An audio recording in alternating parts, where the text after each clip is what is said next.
Hi and welcome back to the channel, and in today's episode we're going to do something very different. Work on a Subaru. Okay, so let's start at the beginning with this. GC8 Subaru seems to be a bit of a habit, nothing wrong with that, they're great little cars. This particular car has been brought in by a customer. It's a non-runner at the moment, so we're going to go through it, work out what we need to do and put it back together to get it going. The customer's intention, if everything goes well, is for it to be used for club level motorsport, carnicross, rally sprints, etc., and maybe potentially move on to full rally down the track.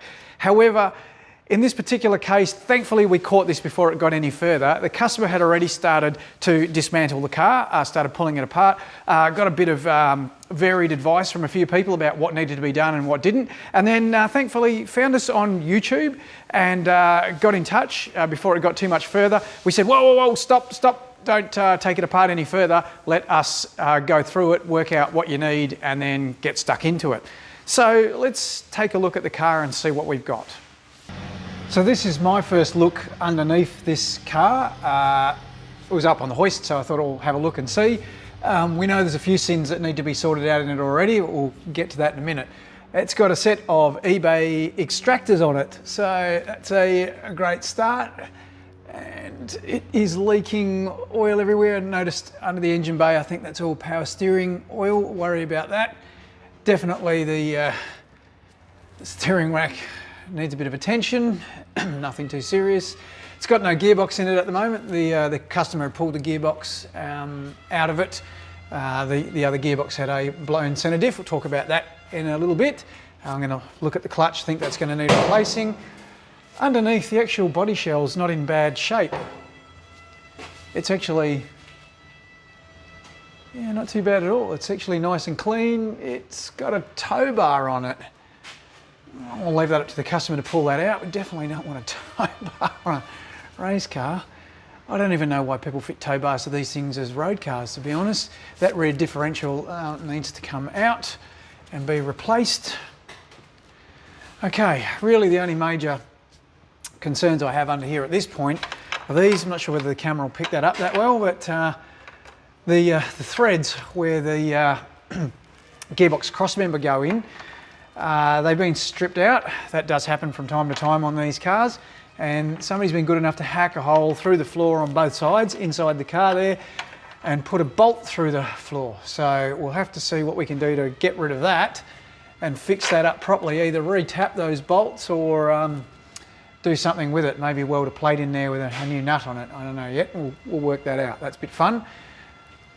All right. Let's have a look under the engine bay. All right, let's have a look at what we've got. It's an Australian delivered, so ADM 1997 or version 3 WRX. Nothing particularly spectacular about the running gear in these from standard. It has some pretty awesome paint fade on there. The body panels aren't too bad on it for the year. Seen worse, but it's yeah, it's not too bad. Underneath the bonnet has got a engine. Now the customer believes this engine may have been rebuilt at some point. We don't really have a way of verifying that. It's certainly not the original engine for the car. It's definitely a Japanese import engine. Can tell that because this is quite common. Hopefully that shows up all right there. The Japanese cam belt sticker on it. And this one, it's very hard to see it, but it was done at about 88,000 kilometres when that engine was in Japan. I believe this is a 94 or 95 model engine, EJ20G engine that's been pulled out. Maybe it's been rebuilt, maybe it hasn't, and it's had the 97 manifold put on it, or the version 3 manifold, and they do go on. We've done that before on one of our other cars. It does have the standard Australian TD04 turbo on it. Nothing particularly special about that turbo, but it seems to be in reasonable shape, which is good. Won't know until we get the engine running. Power steering fluid is leaking everywhere from the reservoir, usual story with that. The coolant tank, the header tank that usually sits up here, was corroded out, had a hole through it, and water was leaking out of that everywhere, so says the customer. So that will need to go in the bin and be sorted out, purely from corrosion, lack of proper coolant in it or coolant changes. The oil is a bit low and is blackish colour, which indicates it hasn't had a lot of servicing. I presume the plugs are probably the same. We'll get around to that. There's a few other bits and pieces under the engine bay that are a bit of a red flag that I can see that need to be sorted out or worked on, but we'll worry about that as we go. So the first thing to do will be to get the clutch off this, have a look and see what's going on in there, and if it's in great condition, reuse it, which I doubt it is. It's probably going to need a new clutch and machine the flywheel. Put this thing back together as it should be and get it running and see what it does, and then work out from there what needs to be done before we throw, you know, a lot of time and potentially a lot of money at this car. Okay, so clutch off to have a bit of a look. Might not have done many kilometres, but it certainly had a pretty hard life. There's a lot of shredded clutch bits in here, and that scoring is rivets going around on there. So we're going to have to get that flywheel machined, I reckon, to make a good go out of that. What's the rest of the clutch look like? Yeah, well shot. That is down to the rivets. What's the drive plate look like? Yeah, scored as well. Yep, not in good shape. All right, we'll need to replace that. So flywheel out just to have a bit of a look, and we obviously need to get the flywheel sorted anyway, and came across this. It's not a bad thing. It's got an aluminium plate in there. Some of these have plastic plates. The aluminium ones are much better. They seal better. However,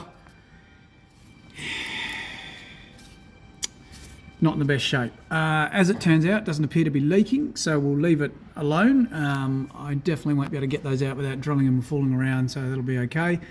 Also something else, the rubber blanking grommet from here is missing. The plate that sits underneath the flywheel is also missing. Not critical, but they should be there. Power steering lines had to be reconnected because they were all missing, disconnected because the customer had taken the rack out. And also got to sort out this linkage is loose, so get that sorted out and tightened up, and that'll be that done, and then we'll keep pressing on with it.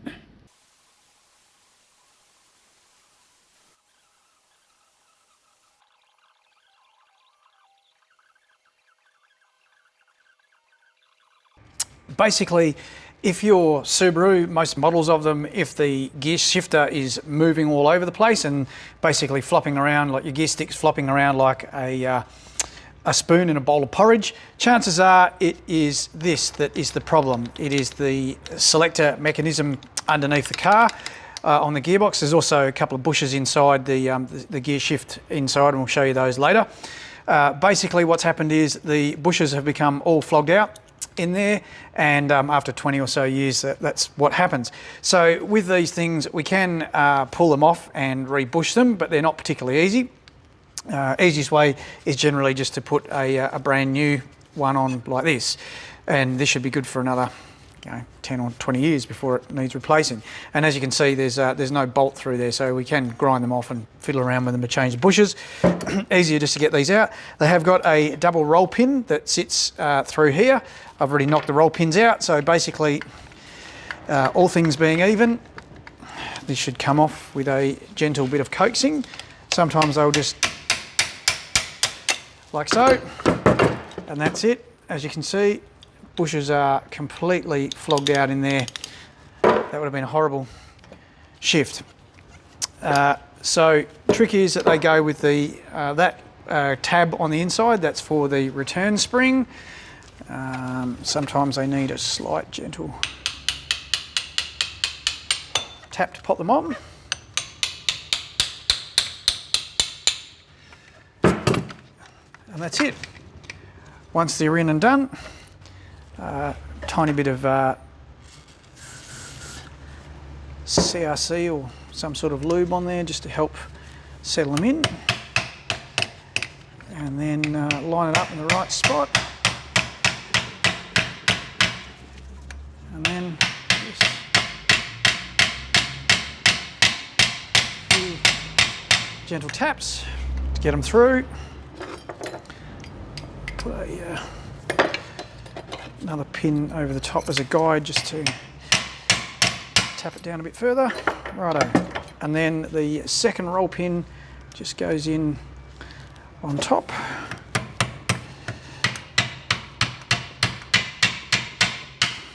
Okay, done. That is way better, so that's solved. Morning. Well, it's day 2 working on this beast. Yesterday was a pretty slow day, had a lot of hold-ups and hassles and a couple of wrong parts. Clutch kit had a few wrong bits in it, so I had to get a new clutch for it again. So put that together today and that'll be fine. Spent the bulk of the afternoon yesterday just trying to repair the captive nuts in the bodywork where they'd been taken out. So just got a couple of plates to weld into the floor this morning, and that's sorted that out and finished. Had quite a few delays, a bit tricky getting the gearbox in. There's a few bits and pieces in the way. Had to do a bit of other welding on the car as well, which has slowed it all down. However, box is in. So far I've put a couple of litres of oil in the gearbox. Don't really know the condition of that yet. And also just topped up the power steering fluid. Not going to put the rest of it back together. However, I am going to try and wind this over now and see if it will go. Just a quick couple of final checks to make sure everything should be okay there. Just check there's a tiny bit of oil in that gearbox. Yeah, there is. That's good enough. I'll make sure it's in neutral and try and see if it'll kick into life. Well, that's an encouraging sign. The fuel pump primed. Let's see what happens. It'll be noisy as hell if it goes.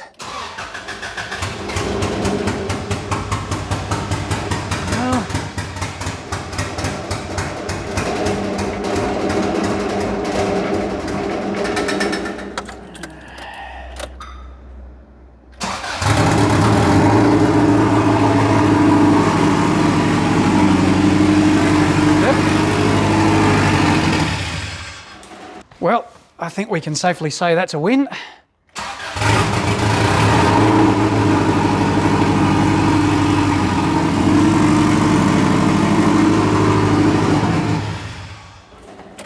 Okay, so a successful startup, first start. Car hasn't run for 6 to 12 months or maybe more, according to the owner. It's been off the road for quite some time, and I'd say it probably hasn't run for years actually. Anyway, great start to it. Still plenty of stuff to put back together on this car and in the engine bay and whatever.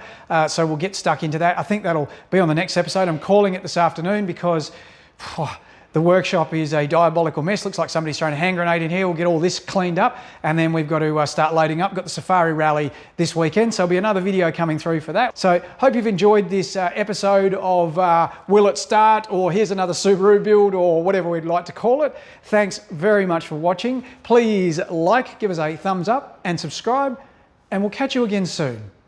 Cheers.